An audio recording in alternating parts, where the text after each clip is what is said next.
Hello. It's good to see all of you.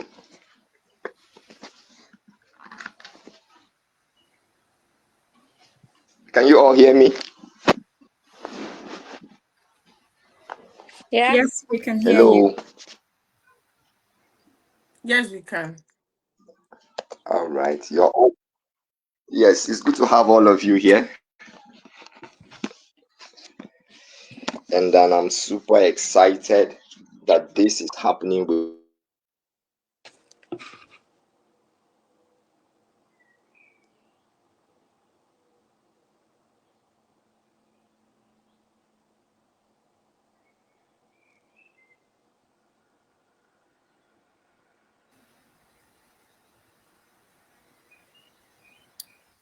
Um, is it just me or Onoja is cut off?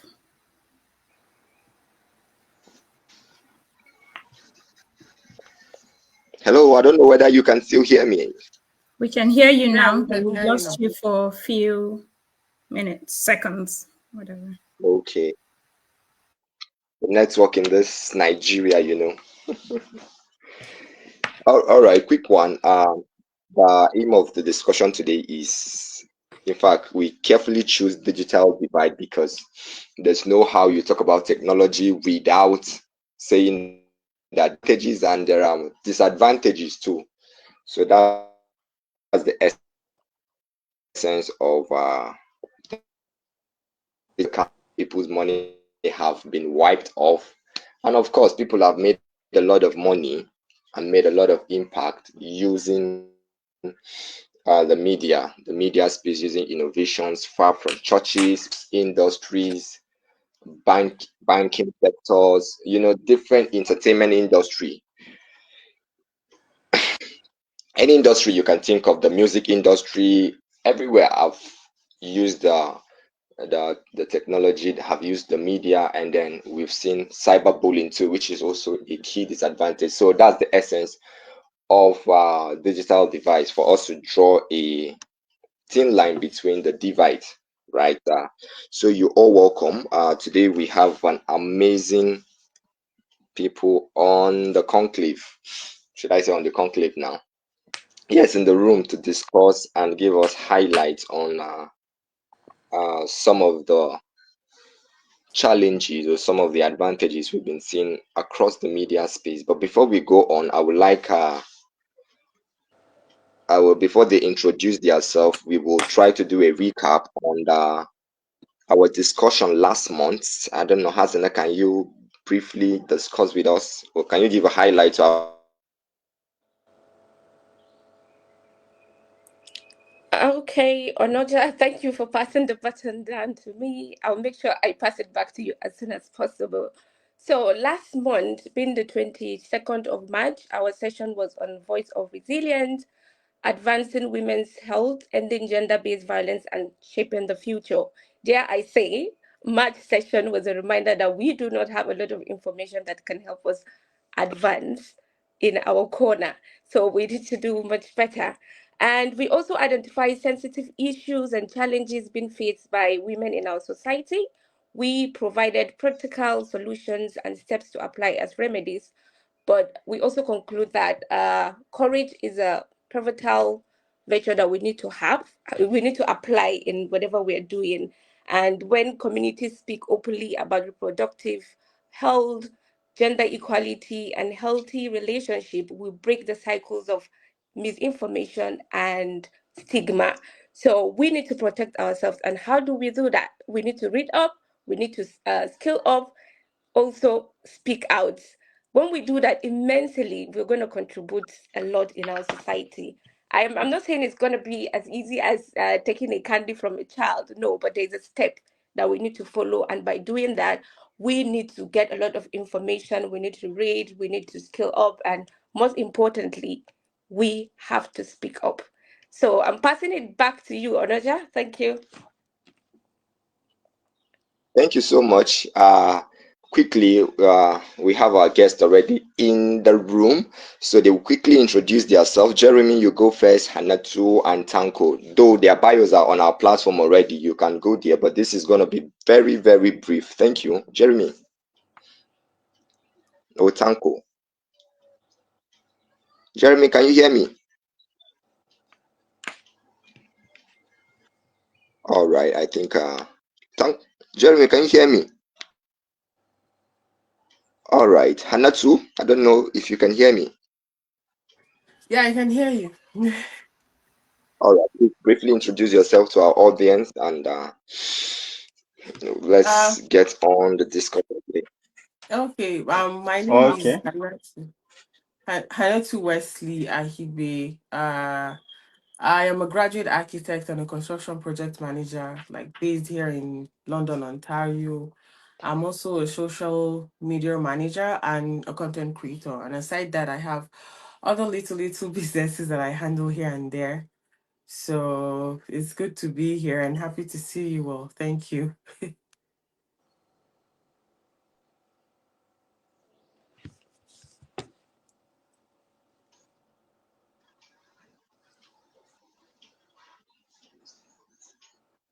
Hello, Onoja. Yes, Jeremy, please go ahead and introduce yourself. Okay. I thought you guys cannot hear me. This one is not unlike the Google Meet where you get to move around. Doesn't have an app, but then we'll still be struggling with it. My name is Jeremiah Genesis Ezra. I'm actually a blogger, a lover of tech, and the convener of Taraba Social Media Festival. I actually do a lot, but then it all revolves around community development and youth empowerment. That's all. And I'm a graduate of public administration. I actually forgot that. Thank you very much.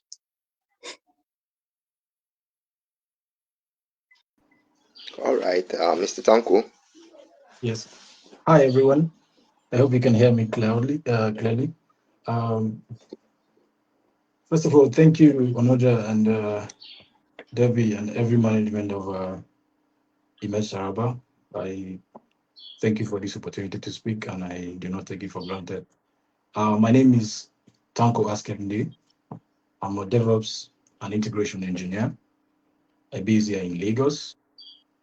I integrate systems, develop code, support business architectures, and also uh, cloud management and software deliveries. Um, I'm very happy today to join the host of you to discuss this very crucial topic. You're welcome. All. All right, thank you so much. We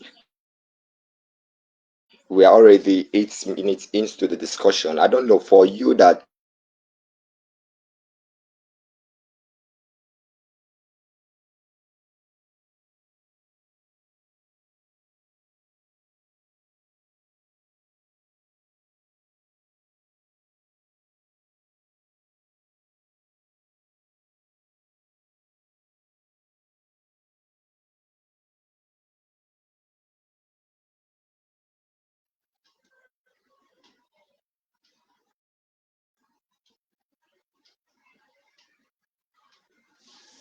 Onoja, can can you I? all hear me? Yeah. We lost you, We, Onoja. we lost you. Yes. We lost you for time. We lost you for a few. Can you just say again Wow, what you the were way you saying? guys are losing me.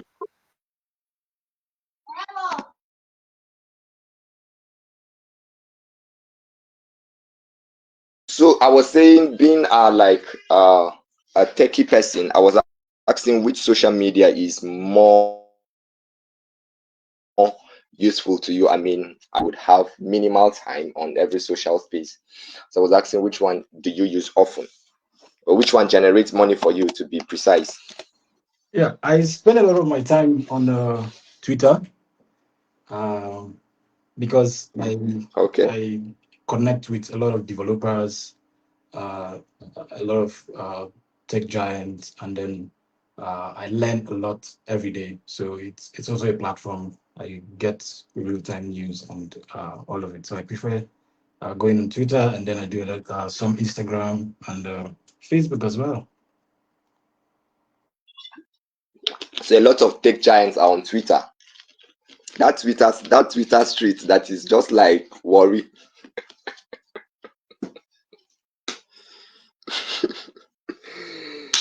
Jeremy, how about you, Jeremy? I don't know. Which one goes for you, Hanatu? With space. I'll let Jeremy go first. Why? Okay.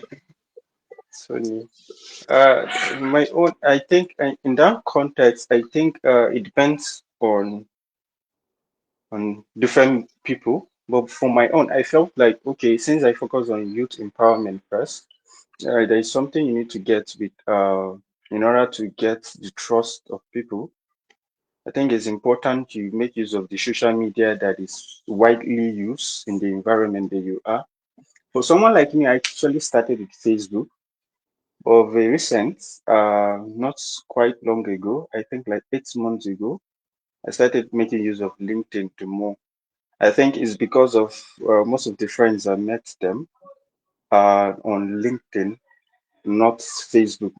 Facebook is actually a general place, like a home for most people who are from Taraba State. Yes, there's someone once told me that we don't really have money, that's why we're on Facebook in Taraba. So actually, that's actually my audience. So I decided to stick. So recently, when I travel out, and then most of the people I know, they told me that they are not actually on Facebook, they are more on Yeah. LinkedIn. So I Mm. decided to focus there.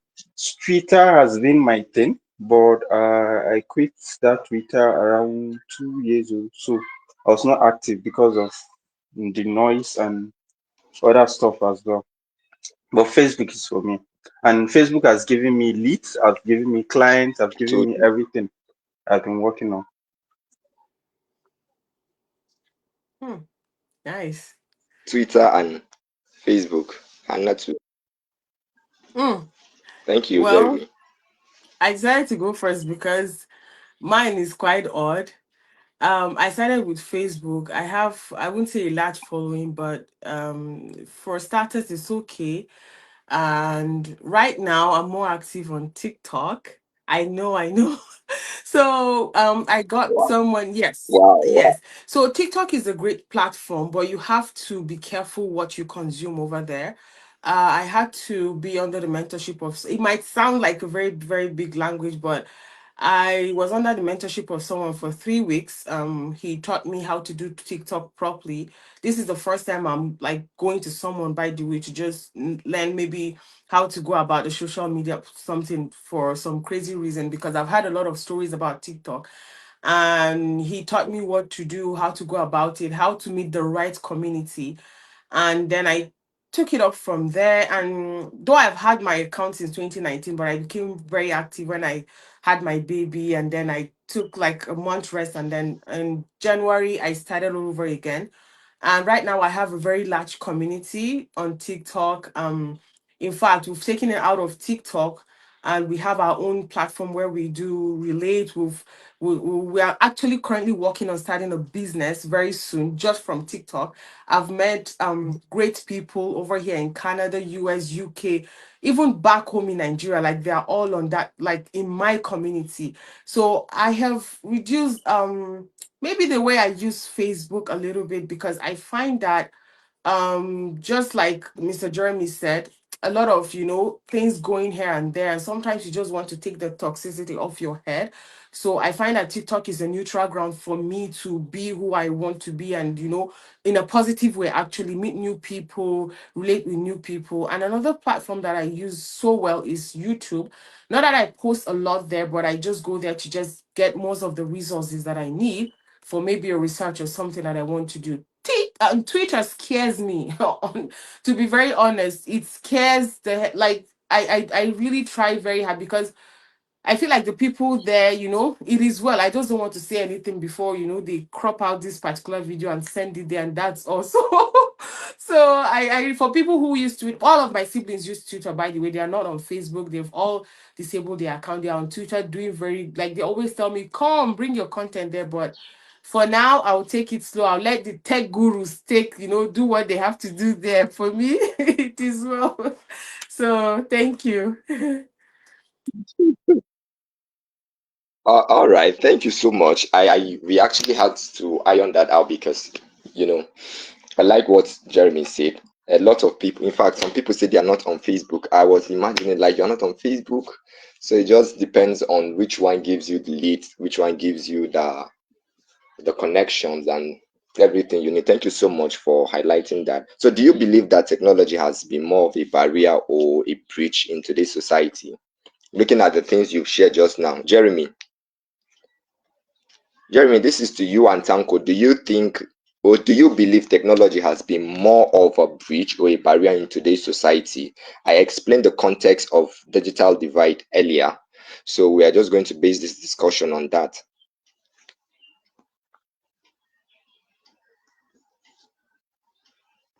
Jeremy, would you go first or I go? I didn't actually get the question. I think you should go first Yes, Okay. so that I can get yes. clues. I Okay. And, was and Yeah. So I get you okay. clearly. I was saying basically based on the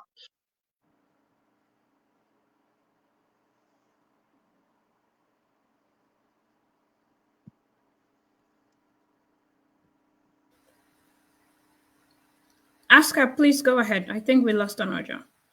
Okay. Yeah. So I got his question.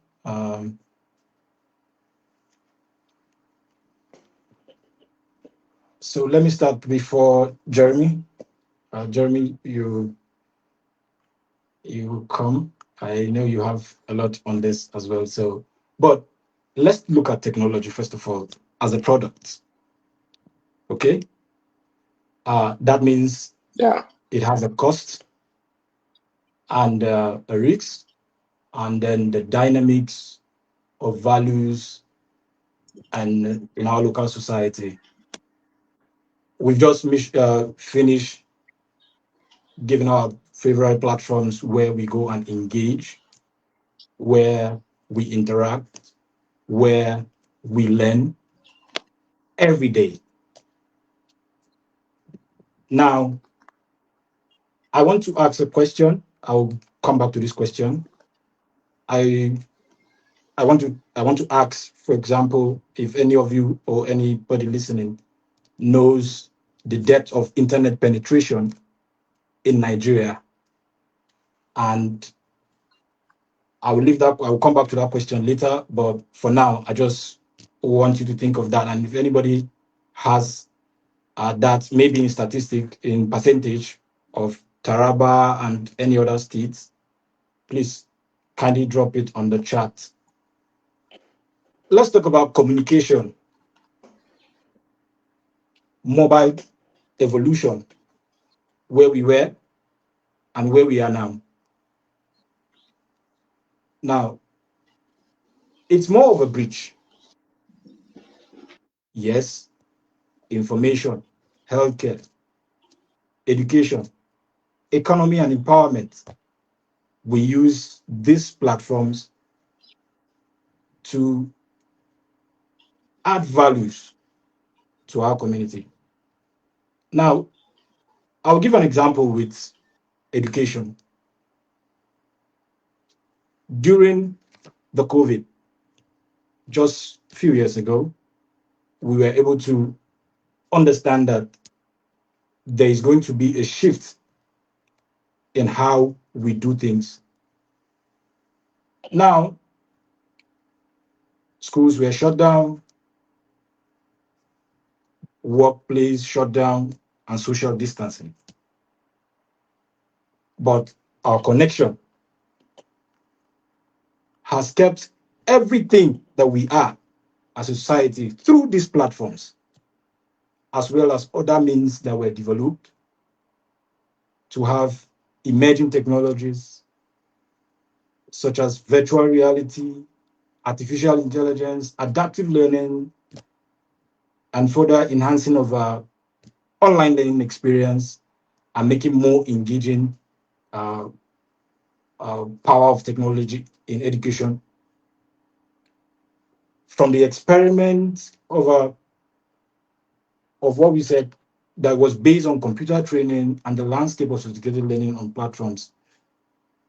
So these platforms provide what we need as a society to connect, Number one, across infrastructure, we talk about smart homes, smart cities, and a lot of it. So I would like to say that it is a bridge, but yet it has its barriers. Maybe Jeremy can take it from there.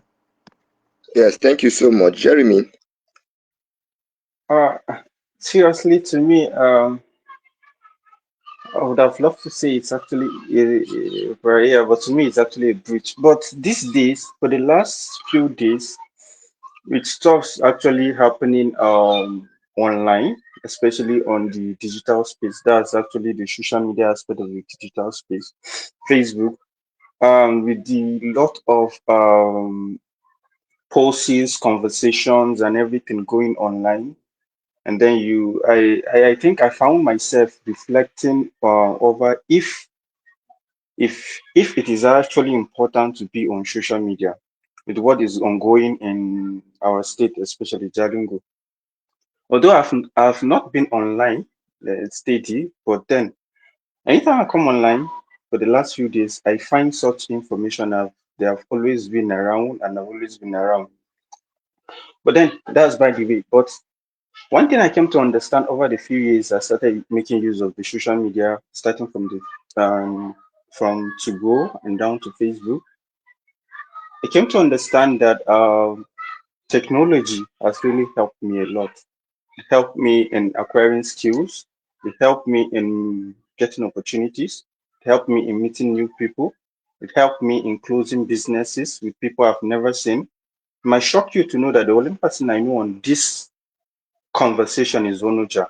And me and Onoja doesn't meet often, but we meet sometimes. But I've done a lot of stuff with people I've not seen, people I've never been, we have never connected. But then one thing they came to understand that they just believe in what I do and what I put out there, and this created trust, and we're able to do a whole lot of things together. It just serves as more like physical connectivity, while it's actually not. But then that's to tell you the power of technology. But then the question actually lies under how a person actually utilize technology. It falls under a personalized view. Is it either a breach or a barrier to you? Actually, there are a lot of people who are actually on social media, and this thing have become a disadvantage to them. And sometimes this thing actually comes down to how they, they were not able to utilize it very well. I would have loved to talk a lot, but I think for me, technology has been a bridge, a lot of bridge that's connected me to a lot of people. You have made me to make decisions which are very good. That make me to start a lot of things I wish I did not start, and has given me a space where I can be able to create and show the power of who I am, and be able to show out a lot of things out there. Thank you very much.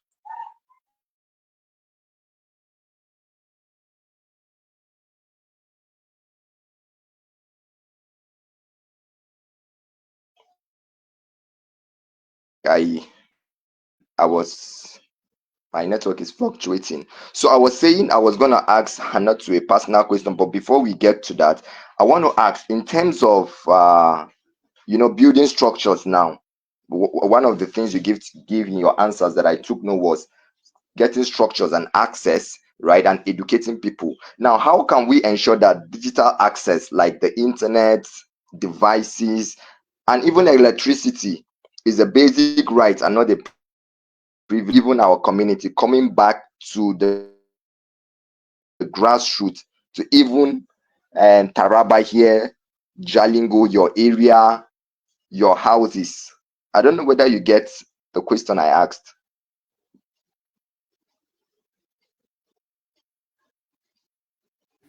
Hello?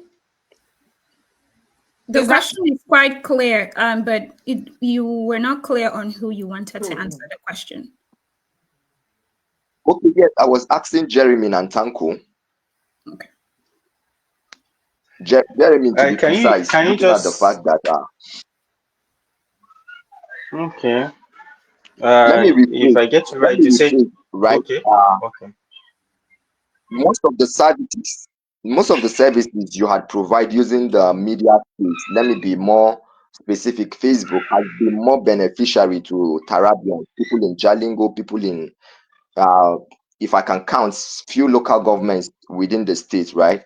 So in regards to that, I'm saying how can we ensure that digital access like the internet, like the electricity, even devices, right? Devices, access to those platforms is a basic right and not a privilege, right?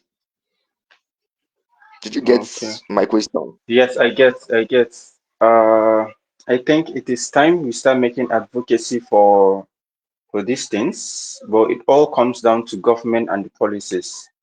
I think recently it's during this administration we actually have the Ministry of Digital Economy, and then so far I think they have organized projects. But basically, to me, I felt like their project is more centered on hackathons. If one of the government officials is listening to this, or he happens to come down again to listen to this, and that's actually the truth to me. To shock you that I think 2 months ago, I was part of the team for Tech for Deaf, the organized project in Taraba State. So I'm one of the facilitators. So they came down to Jalingo and we reached out to teachers, we talked to teachers. To shock you that a computer science teacher does not know how to create an email. So yes, an email. Yeah, I've gone through that. An email address where you send text and the rest.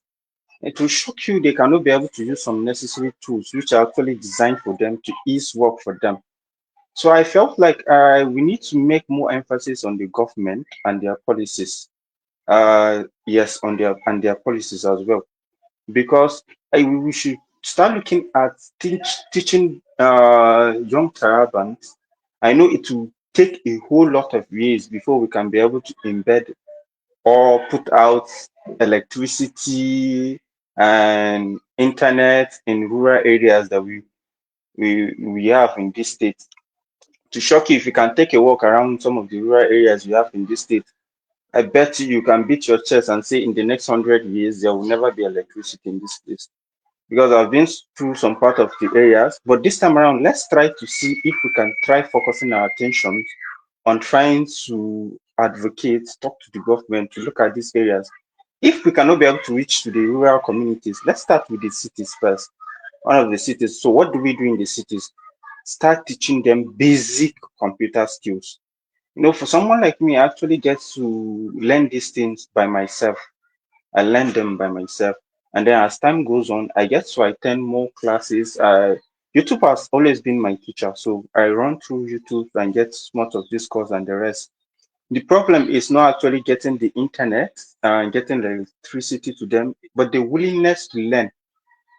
And That's if true.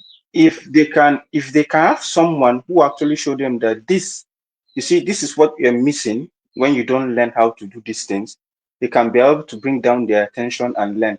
So when we're teaching these skills to the teachers, I think 200 teachers and above, I get to connect with most of them because they were surprised to understand that we have such people in this town that understand how to make use of these tools, and they have been using, and they are young, very younger than them.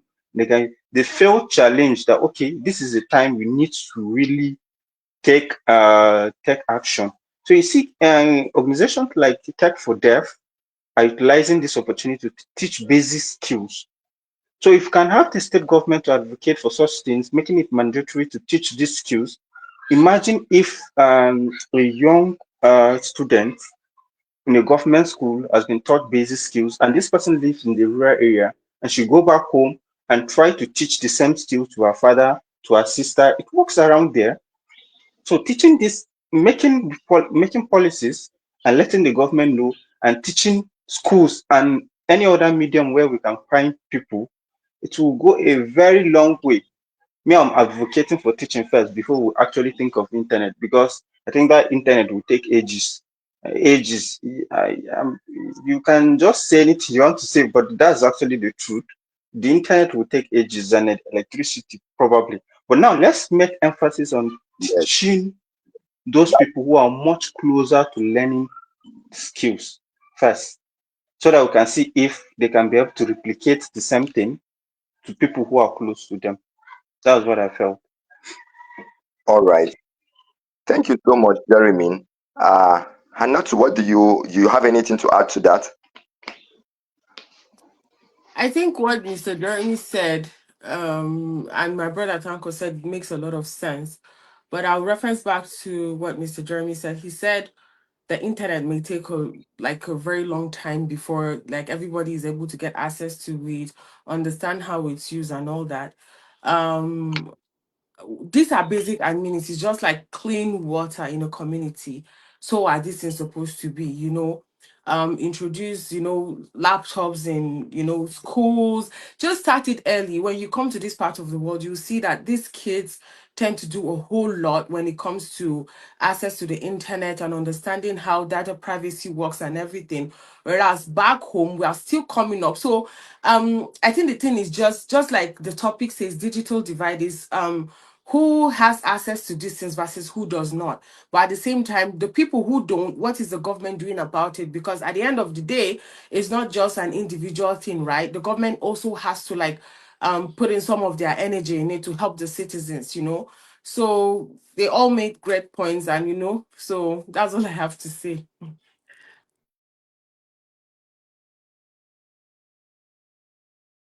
I want to ask you personally, as a woman in the tech space, what are some of the challenges you see women face, and how can women navigate the technology space safely to benefit maximally from it? I think as a woman in tech, I'll make reference to architecture because that's where I'm more knowledgeable in. And when it comes to architecture, construction, and going into tech as a whole, we all know that is a male-dominated profession. So that means it's like you have a double challenge to face. At the same time, you have to work twice as hard to be able to get up to par. And if you live in this part of the world, you have like an extra challenge to face by proving that the color of your skin does not determine what is in your head, right? So I find that, and the ratio says as in statistics, to every 10 like 10 people in a room, if there are architects, maybe 8 or 7 will be the male and then 3 will be women. So what is a possibility that that woman will be picked for that very important role, right? We all know that I wouldn't say it's a man's world, but usually, everybody would like to look at, okay, what the man can do, can the woman do it? Because um You can so say it. so the thing is, as a woman, I think as a woman myself, I think we women have to advocate for ourselves. More often we have to be able to ask for visibility, and asking for visibility means doing the job and proving a point to them, like, okay, this is it, and that I'm a woman doesn't stop me from doing it the right way. Another thing is like creating a community for ourselves, where women, we all know that when it comes to women, sometimes there's a little bit of competition here and there. And maybe in an office there are like 10 males and then 2 females. Instead of the 2 females to sorry, just put heads together, you find them competing against each other. Oh, I want to be the best. Oh, I want to be the person to be picked.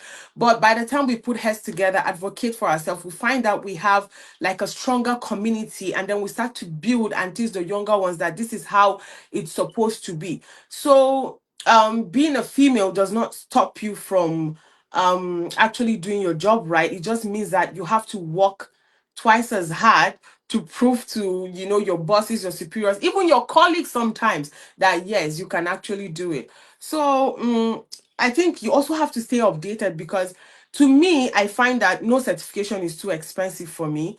If I see that, okay, there's this certification, something I have to be up to date on, and I have the means to do it, right? I just try to find the right channel, the right people that will guide me.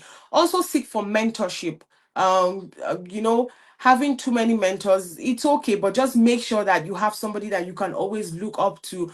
Just be sure that, okay, if I have this challenge, who do I go meet, and then who is this person who can tell me what exactly I can do. So women in tech, I believe that there's a whole number right now that are emerging, that are going to take over the world pretty soon. But for now, for those of us and for those ahead of us, or for those coming, that are actually trying to get into the system. We just unfortunately have to work twice as hard. And this is not something that is just in this part of the world, be you woman of color or whatever, it's everywhere, right? Back home, over here, anywhere else that you go to as a woman, you just have to work twice as hard. So, but are we actually doing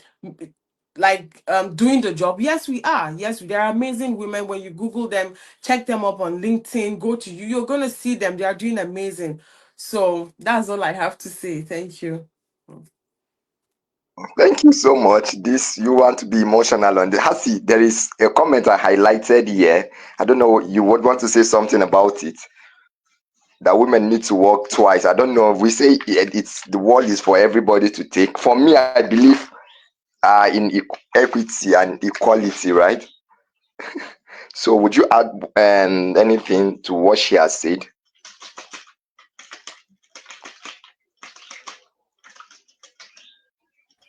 Hasi, you're muted. We can't hear you. Oh, sorry. I said she has said a lot. I don't have much to add, but like she said, I want to make emphasis on that. It is very, very important you advocate for yourself. You don't just allow things to just go because of the stereotype.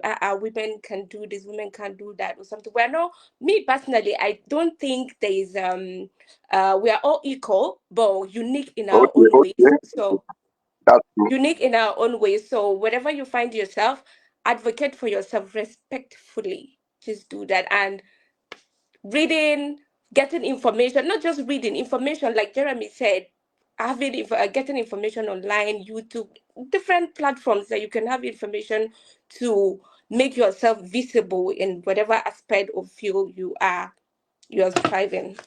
Thank you.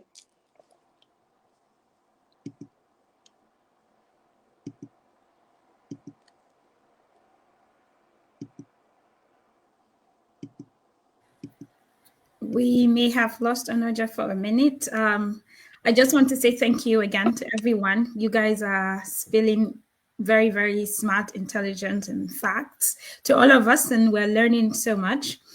So moving on to the next question. This question is for Yes. Tanko and Jeremy. Oh, Onoja is back. Okay. Over, Onoja.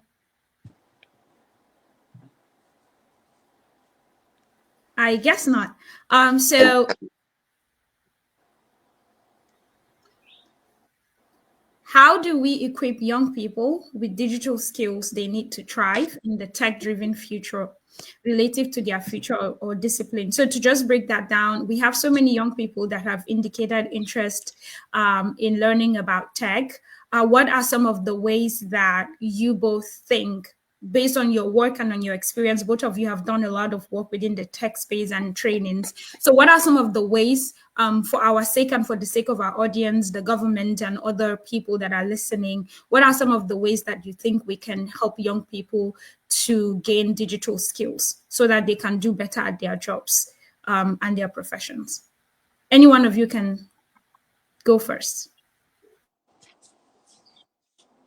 Okay, let me go first. So I want to first of all respond to Jeremy about the access to internet might take along. Absolutely, you're right. That is why I asked the question if we know the depth of the internet penetration in Nigeria or in our local space. So we see that we are slow. We are very slow. Around 43% only are connected. So uh, when you look at that, and then you look at what we are facing now, uh, we need an advocacy for basic skills in our schools, for example, in our places of work.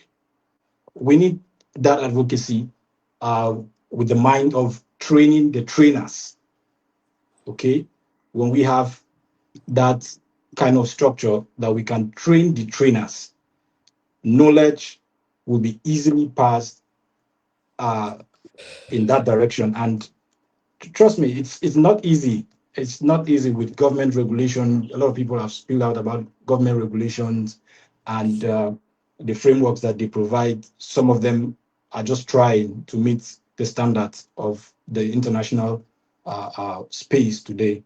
But how do we equip our young people today with digital skills?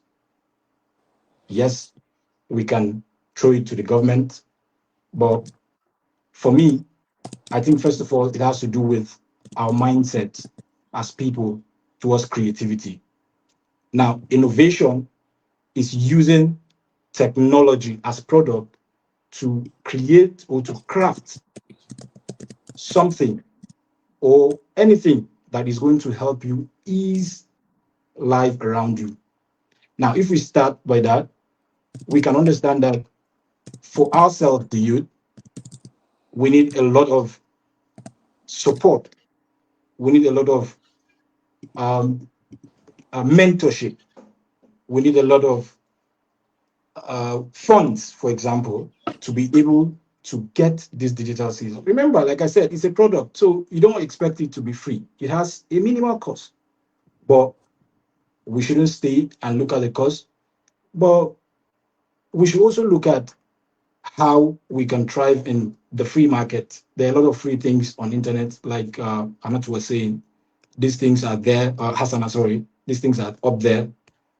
We can see it free, somehow free. All we need is some little cost here for those who have the access. But what have they been able to do with it?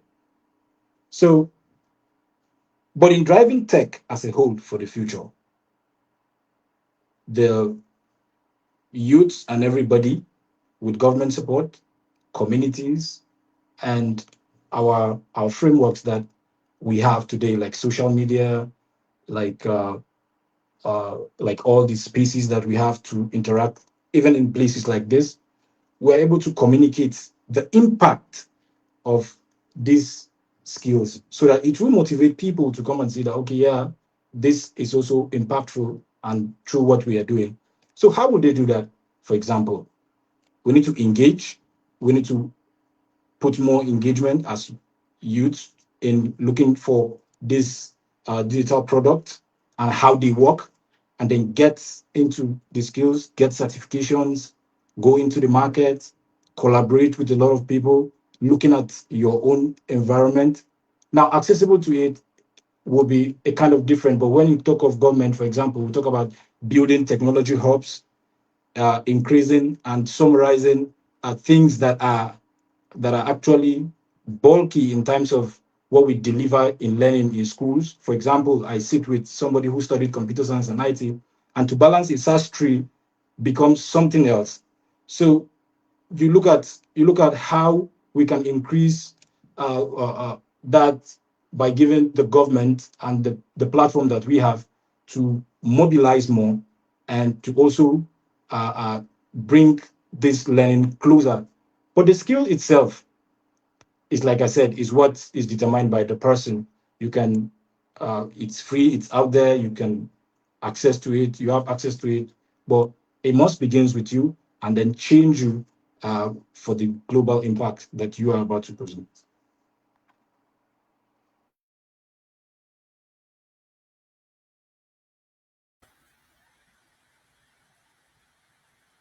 Thank you, Tanko. Onoja, are you there? Back to you.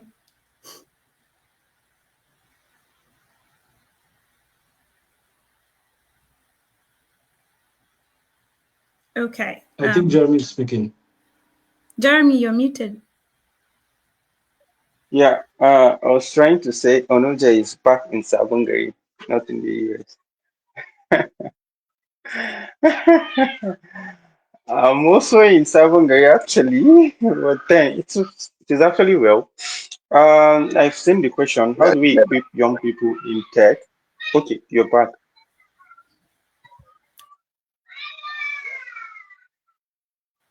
Hello. Jeremy, please go ahead. Yes, Oh, go on, okay. Jeremy. Okay, and the question here is, do the young people really understand that they really need to be in tech? That's actually the question again. This me answering the question actually. And do these young people realize that they really need to be in tech? That's actually another question we need to look at. You know, most more more people, like most people around here, only realize they have a problem when they are trying to solve a need, like when they really need to solve a particular issue.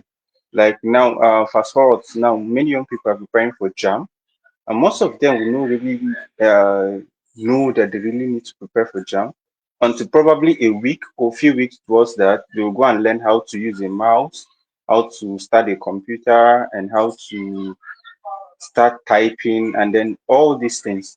So the thing is, you need to understand if that's actually a problem, and they need to understand. Somebody needs to tell them that this is actually a problem, and this is very important for them to learn a skill. They shouldn't wait until they actually need to solve that particular problem, and then they will start going up and down to learn how to do something online. So I said before, advocacy is very important. The government of the day needs to invest so much, both in resources and in advocacy, and telling people that okay, this is very important, and this is why you really need to learn a tech skill. But first, before learning the tech skill, it is very important to go through the process of learning the basic computer skill, the basic computer skill. Nowadays, I found young people who actually reach out to you and say, okay, me, I want to learn product management. I want to learn web development. If you ask that person to actually go through a basic function, to perform a basic function on the computer with laptop, they find it very, very hard. So you see, the problem is not actually learning skill or actually venturing into tech. You need to really start from the foundation. The foundation actually matters, and this foundation really needs to be done by by schools, by the government of the day. Yes, the schools are very important. So to shock you that a particular young person in Nigeria or somebody in Jalingo will pass through from the basic school to the secondary school and cannot know how to operate a laptop, this is actually a problem until probably when you get admission to the university, and that's when you start going through knowing how to operate laptop, because there you need to do assignments, you need to research, you need to look out for project, you need to do a lot of stuff. You see, this is actually becoming a problem. So you don't go around those stages and said you want to venture into tech. Let me tell you the truth that tech is actually something that you need to do it consistently. Like you really need to learn consistently. Okay, I'm into product management, but there are every day we get to get people who actually build tools that are solving problems in tech. So it is important for you to keep ahead with those tools. But how can you keep ahead with those tools when you cannot operate a computer? The basic functions that you really need on computer. So it's important that we start advocating for schools. We really need organizations to step down and find sustainable ways where we can be able to teach them the basic foundations of computer before they think of venturing into tech. It will shock you, like a lot of people cannot be able to go to joining meetings. I think last 2 weeks somebody was trying to present a seminar online, and this person has told me that he nearly paid transport money from here in Jalingo to go to Yola for somebody to put him through Zoom for him to present a seminar. Is this seminar or what? He's a master student. Is that not shocking? If he passed through the stage of basic education, secondary school, university, and he's doing masters, and then Zoom is giving him hard time, this is actually a slap on our face. So imagine that person going to tech. What would that person start doing? I don't really know. I'm not a web developer, but if I can ask Tanko, will that person be able to have is there a feature for that person in web dev? I don't know. So you see, it is very important we put them into those basic things. Those basic things are very important. And then parents need to realize that this is very important. We are fast running. I heard that WAEC will soon be making use of people be writing WAEC digitally, not in recent years to come. So imagine if we have a population of people that cannot be able to utilize these skills to be updated, and then you expect them to do magic when they join. It's a lot. So we really need to, the individual efforts, the government efforts, the organizations are very Thank you. important for us to build those things. Thank you so much, Jeremy. thank you so much for that submission. And then it's actually about responsibility too, based on stakeholders, because right now, from the way you are talking now, it actually begins with you. And thank you for the things you've been doing regarding advancing technology and bringing people together. I've seen a lot of projects you have been involved with. We have been part of some. So thank you so much. And then I want to throw this to Hanatu, right? This is a quick one. In your opinion, how would you say social media has done more harm than good in our society? Um, I think it's actually both ways, right? It has done harm and at the same time is doing some good. Um, we live in a world where a lot of people just are behind the keyboard typing whatever they want to type. Life technology is more than posting on social media. It's more than going on social media to air your opinion by insulting someone or something. Um, there are people that are making cool money. Can you When I please say mean, Jalingo people? I don't want to set myself up for dragging. In fact, when Jeremy was saying something, I had to tell myself to hold it together because sorry to digress a bit. Because I remember when I came and I resumed school, uh, they have a full blown office just to teach immigrants how to use the software that is put in place for students to use over here. Now it's a simple thing. Don't get me wrong. Like it's just you don't do anything using paper, right? Everything is done on your computer. They have an app, software that you just go submit your assignments, have meetings with your teachers, send emails, and all that. It will shock you to know that most people who come from diaspora like literally don't know what to do. So they have a full blown office. So when he said, when he made mention of jam, all the basic amenities and understanding how to use a mouse or keyboard, somebody might be in the comment section just laughing right now, but it's real, it's happening, right? So, but back to my question, it has done at the same time good and harm. We have people at the back of their keyboard just thinking that they have the world on their hands. There's a topic going on that maybe needs investigation, for instance, and then you have somebody making siding for God knows what, right? And at the same time, that same platform that people are ganging up to throw shades at somebody, to put up a post insulting someone or saying something that is not supposed to be said, are people making millions on this particular platform. So it just depends on your preference. It depends on what you are on this space to do, you know.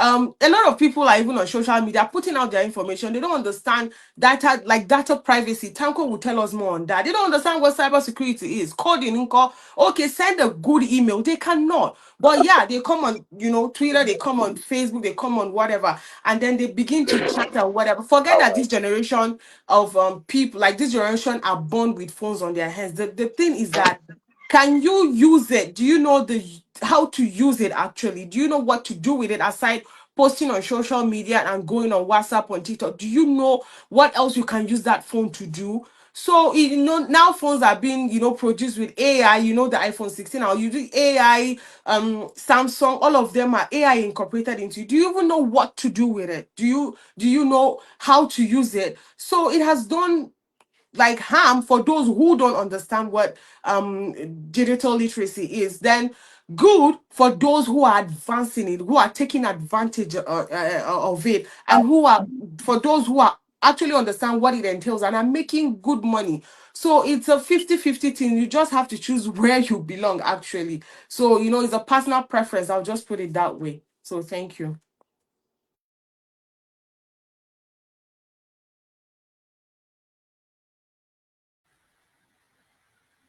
Those are really very great points. And I wish we can delve a little bit deeper on what Hanatu just raised right now.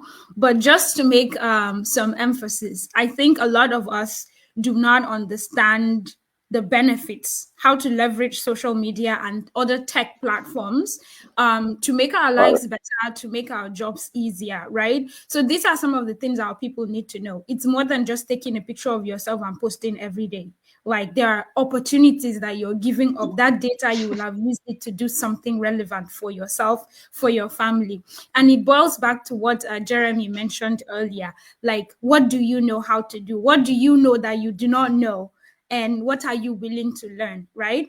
moving forward, I think I would want Tanko to just talk a little bit about data privacy. Just like in 1 minute, please. We're running out of time.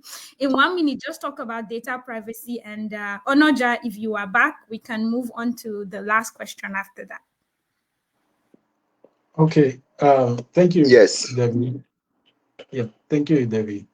So, data privacy, you see, like I like to summarize the problem because people don't know what it means to have privacy in everything that they put out there, in every content, in every creation, in every post, what you put out there, the data you put out there is at risk. But we have laws that are set to be protecting those data. For example, in Europe, they have the European data law that stops migrating data from uh, without authorization from one party to another, and then also sharing of information of the health.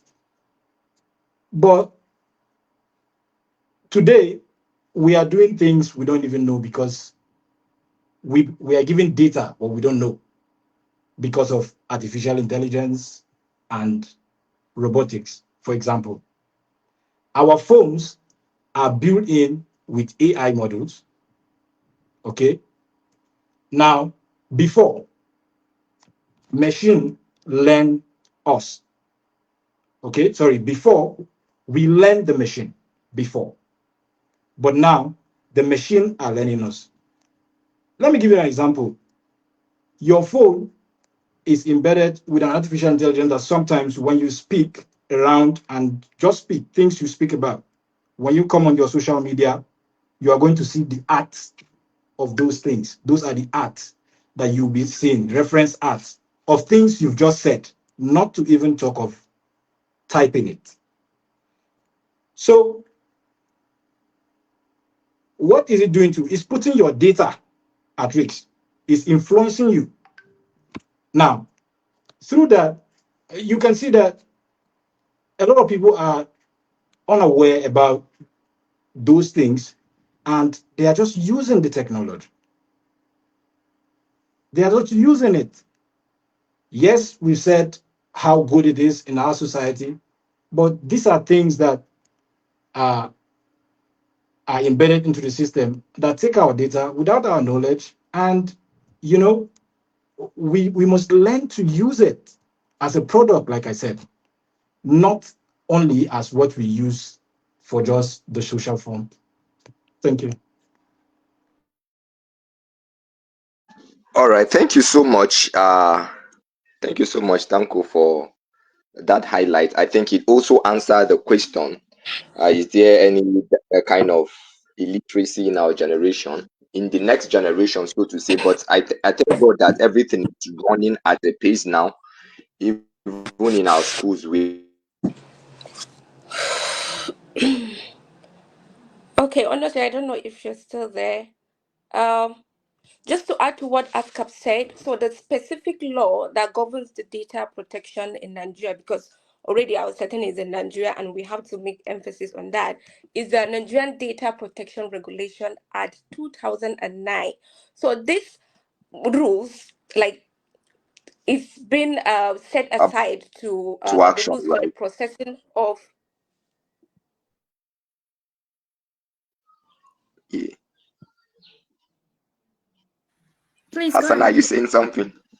Please Yeah, go yeah. ahead. I said just to add to what Askap said on the data protection, I said it's good for us to highlight the specific law since we are within Nigeria. So for Nigeria, is the Nigerian Data Protection Regulation at 2019. This established rules for the processing of personal data, ensuring the protection of individual privacy rights in the digital sector. So maybe before, during the conclusion, I can touch more light on that because it's not just the only law that governs the affairs of technology in Nigeria. Thank you, Onoja. Back to you, please. All right, thank you so much. And we are actually behind schedule. I know that this conversation has so much. It's just unfortunate that we are given limited time on this space. So thank you so much for your contributions and all of. I want to admonish our viewers. If you are coming across this video, just know that the social media is there for you to use, not for the social media to use you. Right? Take advantage of trend, leverage on every network. In fact, leverage on trend. Right? Look at the trend. In fact, somebody said there's no bad publicity. Leverage on, okay, what is trending now, hit on it and see how you can generate leads, generate a good network, and even generate money. Right? When Jeremy was talking about how people utilize the media, in fact, there's a new title to my portfolio: I make money by pressing phone. I am proud to say so anywhere I go, because of course, if your smartphone should be giving you money. That's how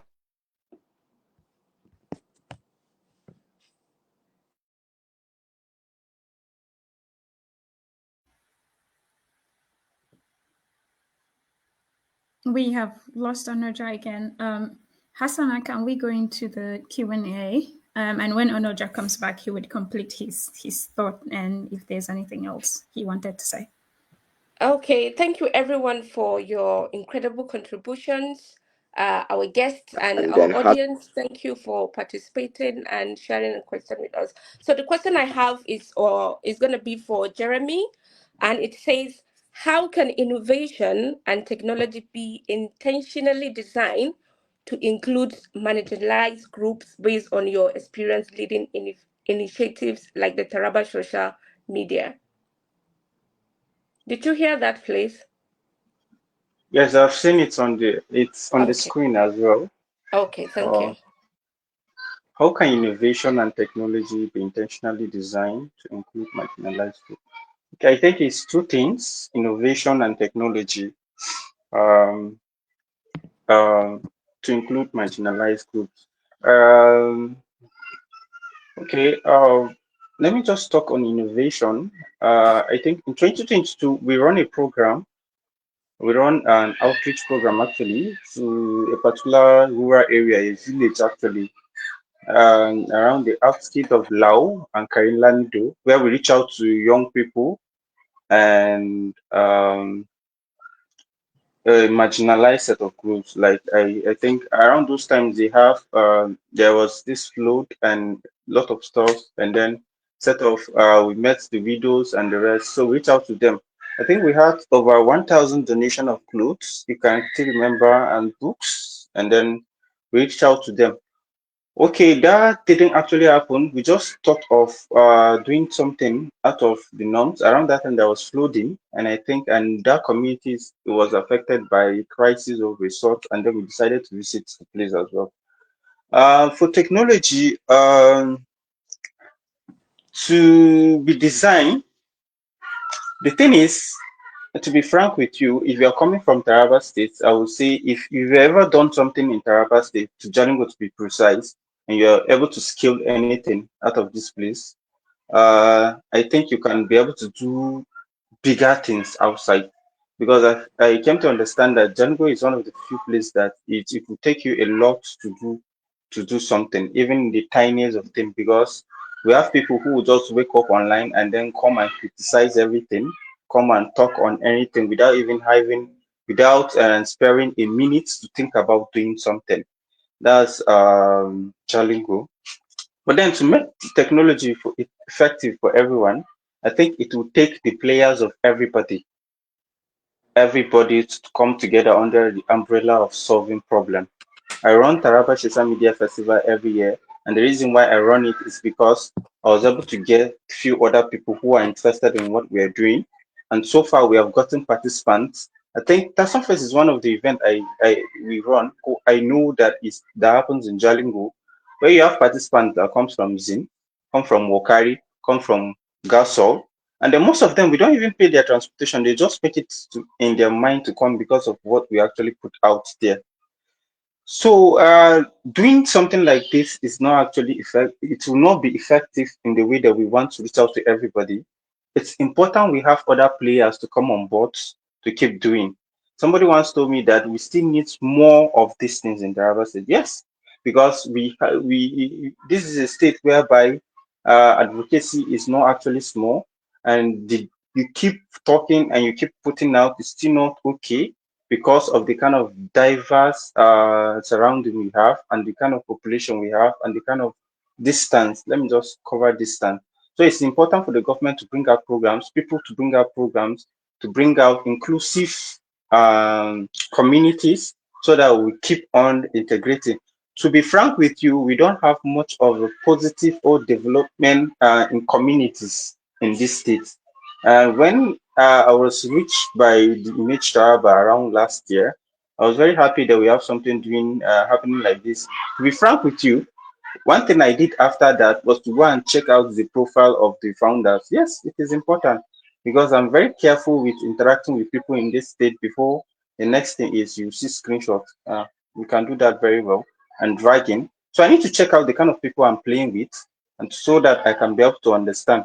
We need more people to be inclusive. We need more communities. We need a lot of things. Those things are not enough. Somebody once told me that it's only pageantry that we have that is booming in Taraba State. I don't know if it's true or not. But for pageantry we have, and small people are doing music also. So we don't have most of these communities. If you go out of this state for programs and projects, people will be asking you, so we have such people who are like this in this state.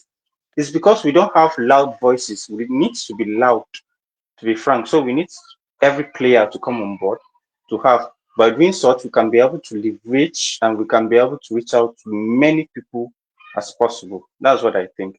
Thank you so much, Jeremy. That's such a thoughtful remark on that, and I will also like try to emphasize what Askap said earlier, the mindset, because people are just there being in their comfort zone, and when you bring this information to them, they can be motivated to do something positive for themselves. Anatu, do you want to share your thought on that, please, before we try to wrap up for the day? I think Jeremy has said everything. The most important thing is the people who are there. Are they like ready to move forward? Are they ready to learn? I know people who are trying to reach out to maybe do something good for the community or for the state, but sometimes the level of high level of entitlement that a lot of people have tends to draw most people backward, or if maybe you're trying to reach out to someone or to some set of people, next thing you're gonna hear is because she has made it official, feels like she has made it. But I feel like for people who are like ready to To forge learn. ahead, to Mm. learn, to forge ahead, or to do something positive for their life, they should be like things that should be set aside for them, maybe through the government, private agencies and whatnot, even NGOs. There are NGOs that should be able to like set up and help with all of these things. So, and then coming down to social media, I just have to add this. I think it's okay to air our opinions, to come on this platform, and you sometimes you meet people who write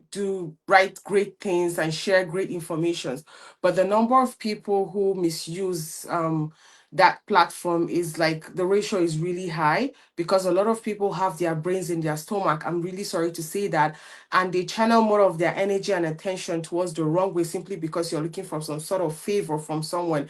Try to put yourself together. People are making millions. It doesn't have to be social media, on various apps, softwares, and all that. Tanko can tell us more maybe in the nearest future. Please, there is room for innovation, there's room for evolving, emerging. Just do something great for your life, because as time is going, you might think that you have the time. You unfortunately you do not, because the generation coming are actually more of techies. They are literally born with software like phones on their hands, right? So please, let's use more of our end, because whatever we are today is what our kids are going to look up to, right? Yeah, we all know that we want our kids to be greater than us. So please, let's try and put our energy somewhere really positive, as it's going to be make a whole lot of sense. So that's my two piece, and all I have to say. Thank you, and thank you everyone for the great opportunity. Sister Deborah, Sister Hassana, Onoja, and everyone, Tanko, thank you. I really appreciate you guys. So thank you. Thank you so much, Anatu. Thank you so much. So we about to close for the day, and before we do that, I'm going to give a recap of what we just to highlight what we've discussed, because we've covered a lot of territory on this all because of your incredible contributions. So for Jeremy, thank you for the highlighting the importance of utilizing the use of technology and the role of government policies. And thank you for sharing your experience and how it has impacted you. For Hanatu, thank you for sharing the experiences faced by women in the architectural field and the need for visibility by advocating for what women stand for, and also stressing the need for being part of an intellectual community, and also the positive and negative aspect of technology. For Tanko, thank you for highlighting the depth of internet penetration in society, the power of technology in the educational sector, and also emphasizing on positive mindset. I really, really like that. So before we conclude, we all are in tech. We are all in tech, enjoying making money and then just making use of the technology for our own advantage. But there are things that we need to know, especially what is legal and what is illegal, because you may be enjoying money and still be committing a crime. You may not know. Like ACCEPT tried to highlight for the European data protection law, but we're going to focus in Nigeria because this is where our area of focus is. For number one is going to be the Cybercrime Prohibition Act of 2015. This is actually focuses like set out the rules for hacking, fraud, identity theft. So when you're using technology, how do you use it? Do you use it for the benefit of yourself and the good nature of the society, or you use it to defraud people? There is a law against that, and you may end up in jail while doing that. So the second one is the Data Protection Regulation, which we've mentioned earlier, and then the Evidence Act. Like Jeremy said, you will just be chatting with somebody, before you know, up is online. Whatever you say, if you're having conversation using technology, you have to be careful, because it is highly that it's going to be used against you in the court of law, and you don't want to be caught up on that. The fourth one is the National Information Technology Development Agency at 2007. So this is going to be for people that are willing to for the innovative people in our community. If you have something you want to do, you can apply it to them or something like that. There is a rule, an act that governs the procedure of being creative in Nigeria, actually. So all the information are there. We just need to have a positive mindset and then utilize such opportunity for our own advantage.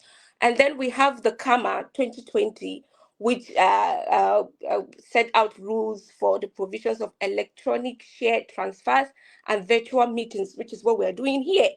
Is protected by law. So anything we're doing, we have to make sure we are within the legal framework of Nigeria.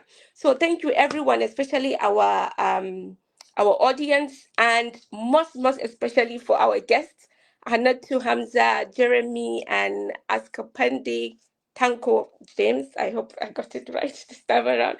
Thank you so much for for your profound contribution. We thank you so much for your time. And then our next coming event is going to be on the 20 something. I'm not really sure of the date, but it's going to be in May, towards the end of May. 24th of May at 3 p.m. as usual. And we want to see you as well to be part of it. And then, if you have any questions, the audience, please, we have our guest email. We can share the questions with them and they will get back to you as soon as they can.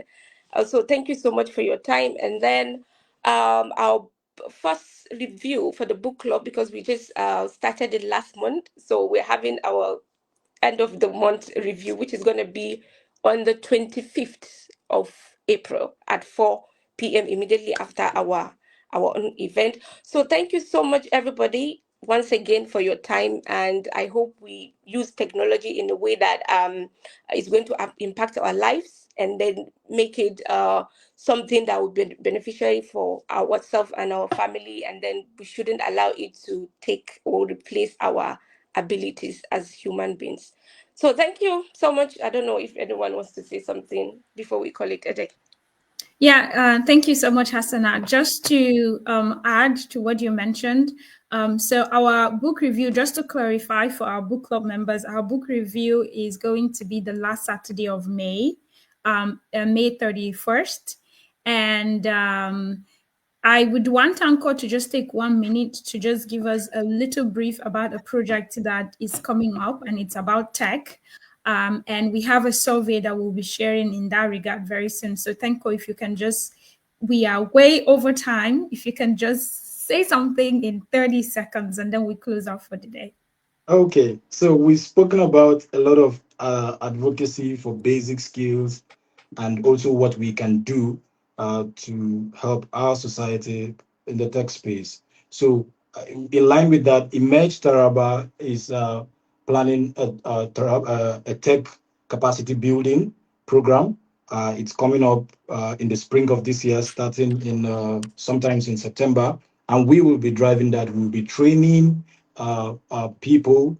We will be training a certain number of people, and then we'll also share our experiences. We'll guide them in different tech courses around. We'll also guide them to certification, and then we'll also support them in their training. So look out for it. It's going to be a very exciting one. We are bringing a lot of tech gurus around to take some of the courses for them. So it's going to be really impactful. It's going to be a 3-month program. This is how we are going to also give back our knowledge, and you can invite us more once the questionnaire is out. Thank you so much, Javi.